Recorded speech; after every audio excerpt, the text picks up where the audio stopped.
Hi, I'm McClean. I'm the founder of Flow Group and Green Line Conversations, and this podcast has grown out of the chaos that's been thrust upon us.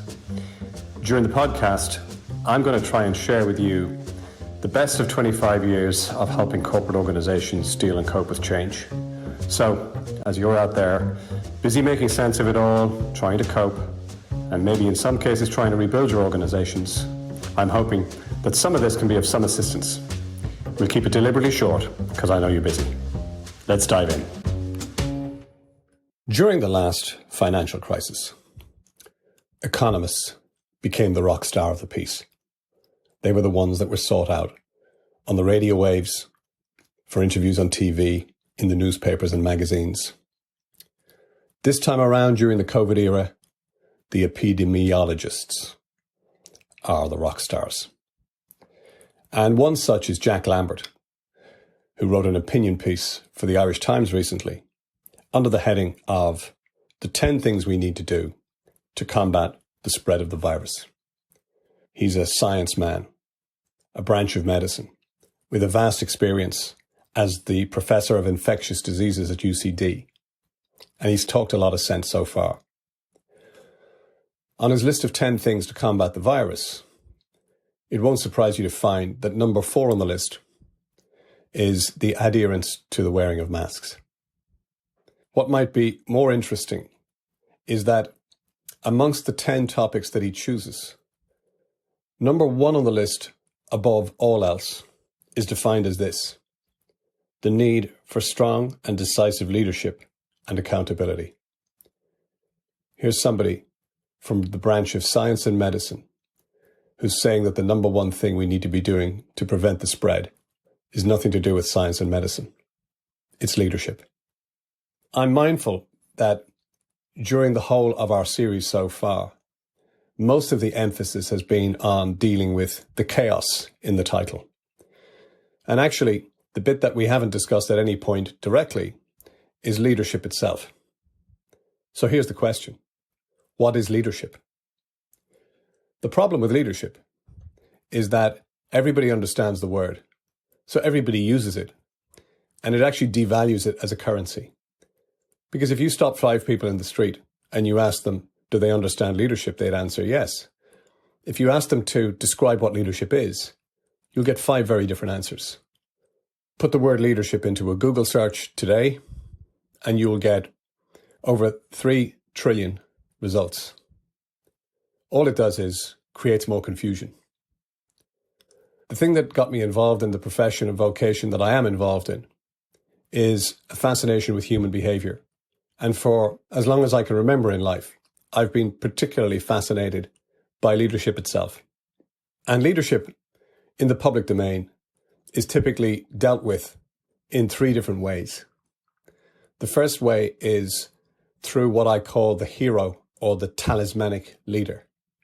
Society is a storytelling beast that loves the stories about great heroic leadership.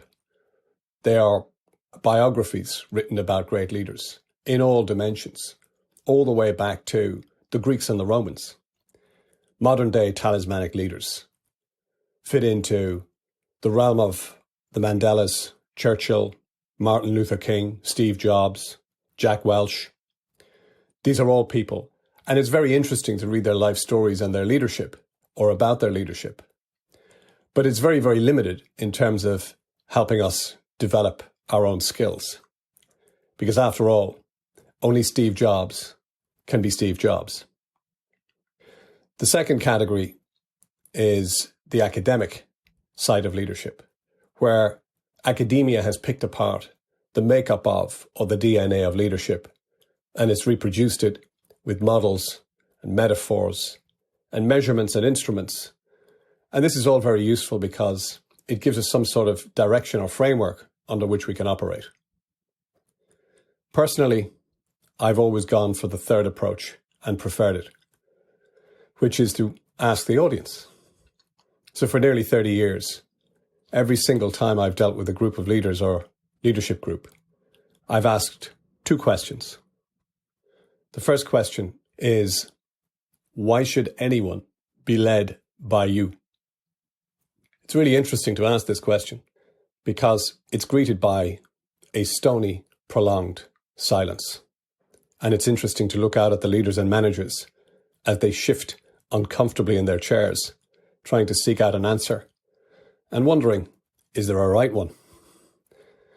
And interestingly, I can remember famously one manager emboldened enough to blurt out, "Because I'm the boss."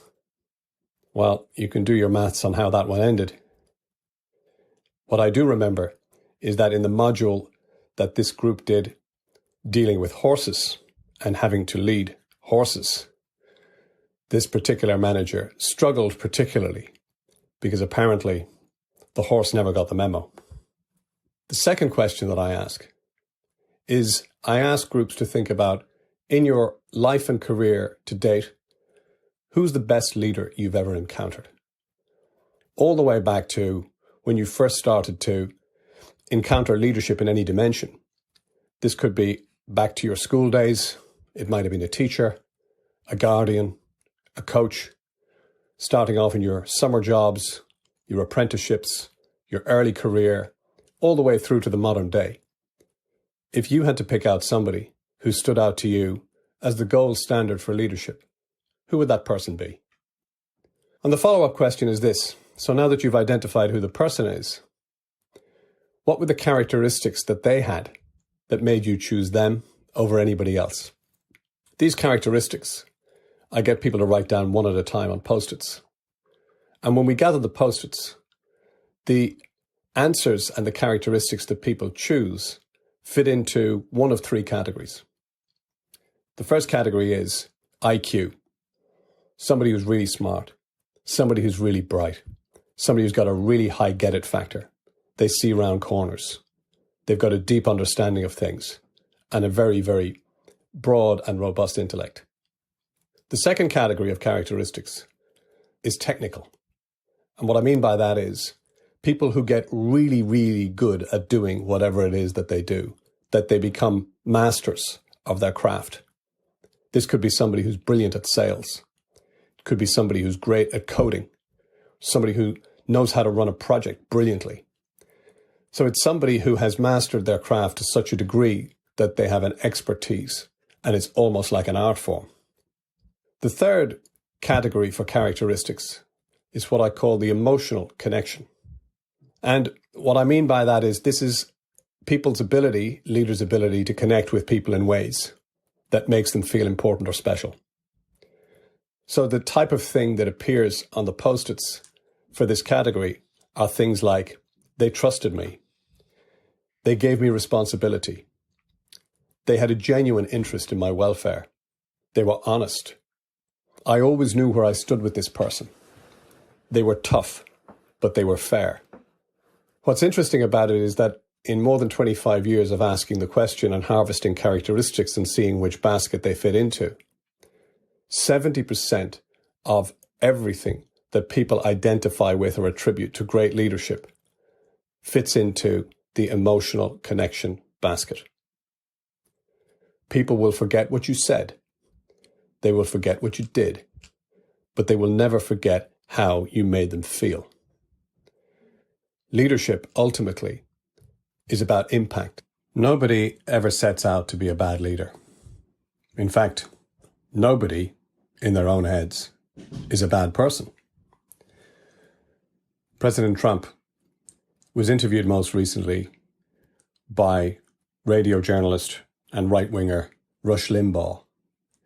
And it's the first time that I've heard the president admit that he may indeed forfeit the election. He admitted and said openly, and I quote, "Maybe I'll lose because they'll say I'm not a nice person." He paused and somewhat resignedly afterwards followed up by saying, "I think I am a nice person." Even the president believes he's a nice person. But that won't matter in early November because he'll be judged by his impact, like all of us.